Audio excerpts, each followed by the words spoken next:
Hey, thanks for taking a second to click on the video. This is just a little snippet, 60 seconds, putting an entire project in there so that you get a chance to see what it is that I'm doing on my channel. In this case, building a habitat stand for a friend of mine, out of cedar, has some epoxy in it.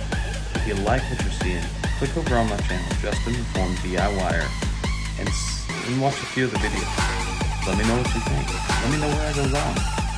I'm not afraid of the criticism. Subscribe to the channel, like the videos. Let's go. Stop sitting around.